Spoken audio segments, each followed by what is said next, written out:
história é o seguinte, eu sou nordestino e eu estou aqui na adega da Vera, mais ou menos, isso aqui existe uns 40 anos, era uma adega portuguesa e aqui foi transformado numa adega do Nordeste.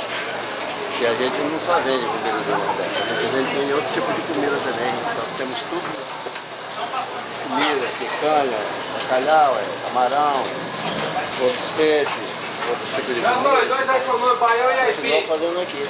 Agora, a especialidade da casa mesmo é a comida do norte. E no sábado e na sexta e sábado a gente faz a feijoada aqui, que é bem aceita.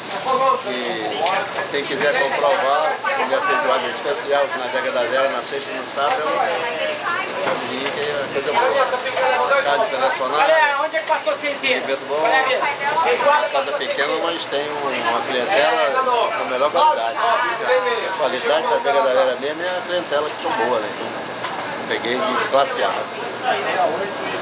É isso aí, obrigado.